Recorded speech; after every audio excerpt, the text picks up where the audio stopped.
Welcome back. Breast cancer. It's a huge issue for women in the U.S. More than 200,000 new cases are diagnosed every year.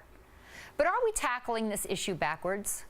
Should we only start treating breast cancer once it's diagnosed? Or is there anything women can do to protect themselves from ever getting this awful disease?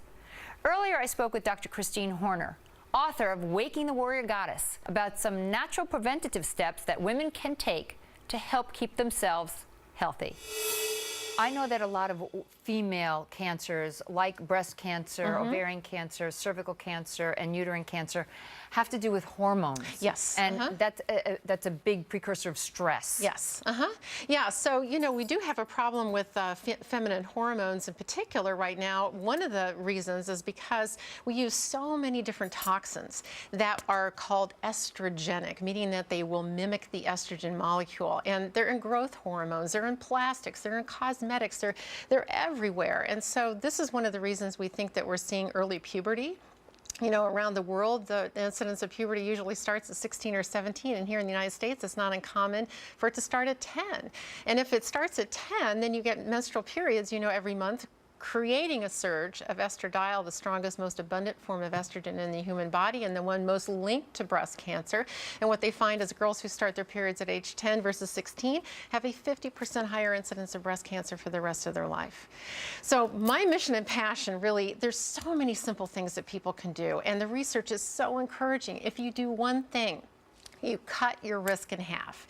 If you do more than one thing, those things will multiply up together. They don't just add up together. So it becomes incredibly simple to dramatically lower your risk. Tell us. Okay. We are all ears. So the best thing to do is to stick with plants. You know, so what research shows is that the more plants we consume, so organically grown, so they don't have the herbicides and pesticides and so forth, fruits, vegetables, whole grains, nuts, seeds, and omega-3 fatty acids. This is the secrets to health as far as your diet is concerned. So I brought with me just some examples of that. The broccoli, we all hear about that. Vegetables. Exactly. So cruciferous vegetables, there's 18 different vegetables in the cruciferous family. So if you don't like broccoli, you can have cauliflower. That's right, cauliflower, Brussels sprouts, kale.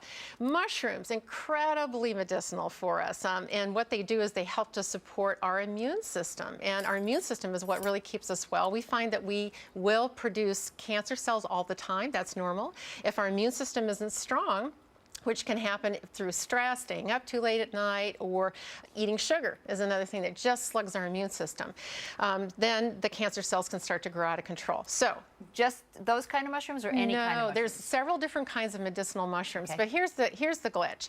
When people say, okay, well, you know, I can add a little bit of this, but am I gonna, like, you know, cook with turmeric, you know, the Indian spice, which is so important every day? And am I gonna grind up my flax seeds, you know, every day and do that? Am I gonna eat mushrooms every day? No. So this is where taking some nutritional supplements really comes into place. So one of my all-time favorite ones is one called AHCC. This is used in Japan. In fact, they prescribe it in the hospitals in Japan for cancer patients because AHCC is a blend of medicinal mushrooms, and what it does is it supports every single cell type in the immune system and helps to keep our immune system healthy, and it will inhibit many different kinds of cancers, and they prescribe it in the hospital to cancer patients because the survival statistics are so much better. Simple thing you can do today. Vitamin D. You know, we've all heard that vitamin D explosion in research in the last couple of years. Very important for our health.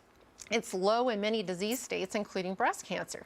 So there's been a number of prospective studies done where they gave people vitamin D supplementation, and they found that it cut the risk of breast, prostate, and colon cancer in half. But the right amount of vitamin D. That's right. And the best way is to have your vitamin D levels measured so you know what the right amount is for you. Right. Now, turmeric, the Indian spice, there's been 500 studies on turmeric, and they found 150 different ways that it works. So it's almost like it's too good to be true. It inhibits 17 different kinds of cancers. If you combine this with green tea, so again, you could do it as a supplement or, you know, in the same meal. There's a study that showed that green tea will enhance the anti-cancer effects of turmeric by 3 times, and turmeric will enhance the anti-cancer effects of green tea by 8 times. So if you combine these healthy foods, and you get these synergistic reactions and get profound amounts of protection. Now, lifestyle.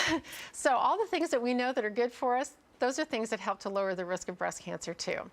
So getting enough rest and going to bed by 10 o'clock and getting up by 6 o'clock are the optimal hours for us to sleep. Managing your stress. You know, we know that stress is something that contributes to virtually every single chronic disease, and it definitely contributes to breast cancer. There's a statistic that if a woman goes through an extreme stress, in the ensuing 5 years, her risk of breast cancer will be 12 times higher.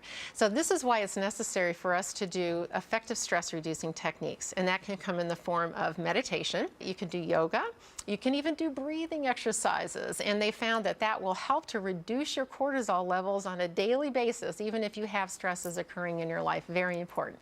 And the most important thing, the thing that has more of an effect on us than anything else, more than genetics, more than diet, more than smoking, is feeling loved and supported.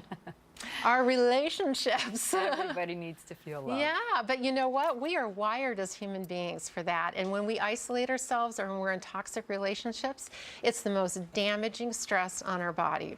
Conversely, if we're in loving, supportive relationships, there is nothing that is more powerful in keeping us healthy. Well, Dr. Horner, we love you for bringing us you. all this amazing information to help protect ourselves from breast cancer. Thank you so much for being here. You're welcome. I so appreciate this information.